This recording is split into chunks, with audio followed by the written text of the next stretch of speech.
Hello friends, मैं Sanjay spy hub Raipur से। आज हम लोग बिल्ड कर रहे हैं अंडर 25,000 पीसी। तो देखते हैं इसमें हम लोग कौन कौन सा कंपोनेंट हम लोग यूज़ कर रहे हैं। सबसे पहला प्रोसेसर आता है i3 का 8th जनरेशन। मदरबोर्ड आता है इसमें ASRock का 370M। SSD में हम लोग यूज़ कर रहे हैं BX500 Crucial। एक PowerX का फैन यूज़ कर रहे हैं। Equation की 4 GB की 2 स्टिक यूज़ कर रहे हैं DDR4। लैपकेयर का UPS रहेगा, जेब्रॉनिक्स का मॉनिटर। और कस्टमर की डिमांड के हिसाब से इसमें स्मॉल फॉर्म फैक्टर वाले हम लोग कैबिनेट यूज़ कर रहे हैं। ये एकदम मिनी पीसी है, जैसे कि डेल और HP के ब्रांडेड पीसी में आती है। तो चलिए इसका हम लोग बिल्ड करके दिखाते हैं कि प्रोसेस क्या है, कैसे इसको बिल्ड किया जाता है।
काम कंप्लीट हो चुका है।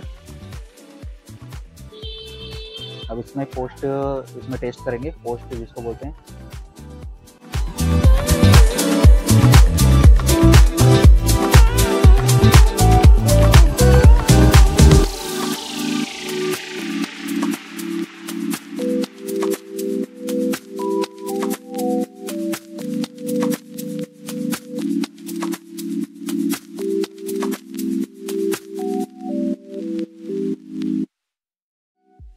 देख सकते हैं इसका हम लोग पोस्ट टेस्ट कर चुके हैं, यानी कि इसमें रैम, प्रोसेसर सभी चीज़ें अच्छे से वर्क कर रही है।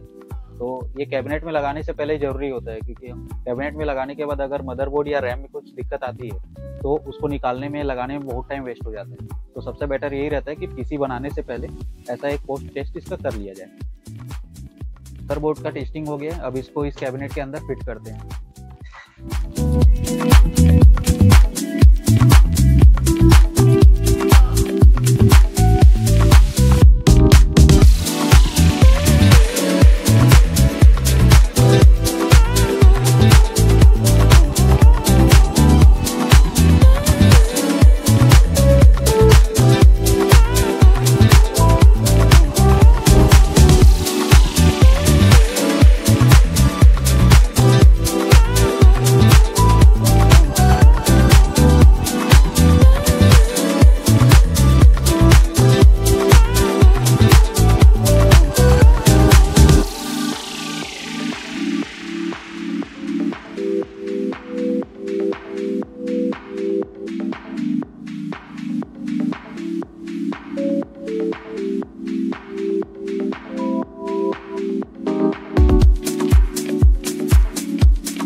CPU रेडी हो चुका है। अब इसमें डालते हैं विंडोज 10 और उसका आपको प्रोसेस दिखाते हैं कि कैसे डालते हैं।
फ्रेंड्स कैसा लगा ये सेटअप आप लोग को अंडर 25,000 में। इसमें ये मॉनिटर, सीपीयू का बिल्ट आपने वीडियो में देख ही चुका है, और कीबोर्ड माउस है, एक माउस पैड भी है और एक लैपटॉप का यूपीएस भी है। अगर आपको भी अगर पीसी बनाना है या पीसी से रिलेटेड कोई क्वेश्चन है तो आप कमेंट कर सकते हैं, और ये उन फ्रेंड्स को भेज सकते हैं ये वाला वीडियो जिनको अंडर 25,000 पीसी की ज़रूरत है। तो वीडियो को लाइक करें, शेयर करें और कमेंट में सजेशन दे सकते हैं, या फिर आप अगर चाहते हो किसी बजट को लेके पीसी बनाना तो वो आप मुझे कमेंट में बता सकते हैं। तब तक के लिए धन्यवाद।